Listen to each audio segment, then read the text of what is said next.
Right, a tip for those of you looking to sell your products and services into businesses. So you're looking for corporations to buy your product or services.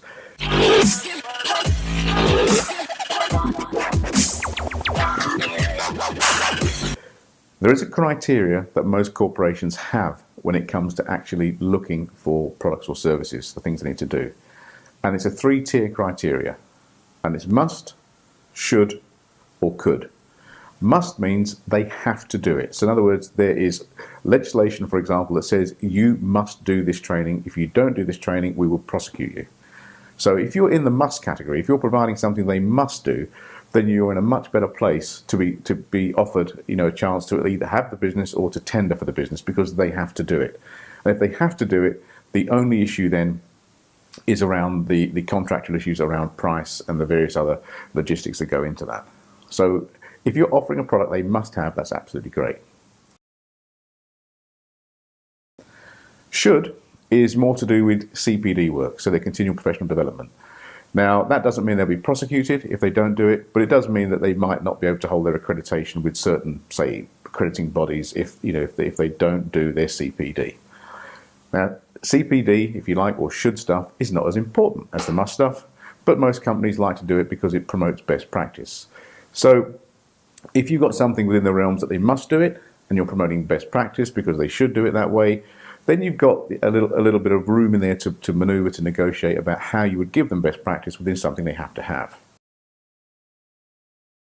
The third criteria, of could, means, well, they could do it, but really it's not. They don't have to do it, and it has no continual professional development qualification aspect to it, and they're not going to be prosecuted against or if they don't do it. So what falls into the could category? Well, it may be a course or a service that actually has interest to the staff. So it might be something that they're doing for staff, say a thank you. And I'll give you an example. I do lots of what I term quantum thinking courses, which is about how the mind affects the body. And I was brought in by an organisation to actually lift staff morale because there was a huge change going on within the organisation, and people didn't know whether they're going to have jobs the following year or not. And there was a bit of apathy, and productivity was dipping. So they said, right, what can you do? What is it that you could do to lift our staff's morale, to help them cope with this transition, and to make them more productive and not become so ill? So this went into the could category. And I put a course together which talked about how the mind affects the body, physiology, psychology, positive thinking, and that worked really well. Now, it was not mandatory, so it didn't fall within the must-have category. It was not even CPD, so it didn't fall within the should category, but it was very unique, and it was very bespoke, and it was very, very well received. One of the big problems we have in our industry is people put a lot of effort into producing courses that they have an ownership of, so that are very personal to them. And for them, that's what they must do because they love doing it.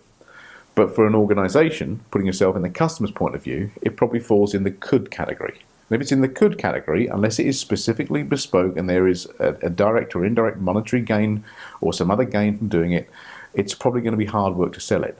If it links into the must or the should category, then you've got a much, much better chance of getting your product or your course or your service accepted by the organisation. And one of the ways to do this, if you're a trainer, is to offer some courses that companies must do. And lots of you do it. I know, various health and safety courses, first aid at work courses, those sort of things fall in the must category, they must do it. And then say, look, we also have this, which you should look at because it's good CPD, it's best practice. And in addition to that, we do this as well, which, gives you another aspect to the overall thing to do with customer service, for example, which improve your customer service skills.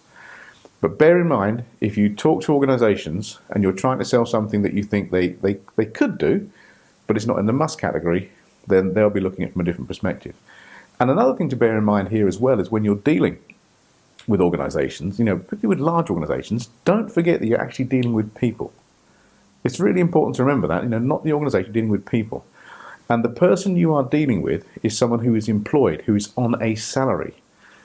And I've dealt with lots of them, I've had meetings with lots of these people, and they are genuinely, in the vast majority of cases, lovely, lovely people who are working to a very restricted salary with a lot of pressure. Now, one meeting I had recently with someone, they were managing a £1.3 million budget for training.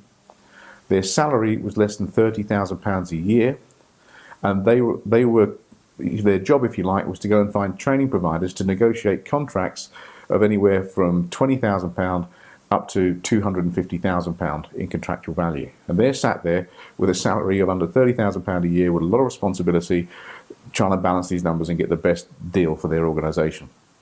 And the best way to work with these people is to work with these people. Say, look, I will help you achieve what you need to do. I will be flexible. Pick the phone up. We don't need strict contractual agreements. You may need to sign something like a contract of employment or a service level agreement or something along those lines. But always remember, it's the personal touch that will win, because you're dealing with someone. Remember, you may be self-employed, you may be running a business, you may be earning a very good income. You're dealing with someone in a job who's under a lot of pressure and who gets very little thanks from the hierarchy for doing it, who is expected to manage large training budgets and get the best deal, best value for money for their organisation. Never forget you're dealing with people. That's a really key factor. So I hope that helps. Remember, must, should, and could. And always remember that you're dealing with people.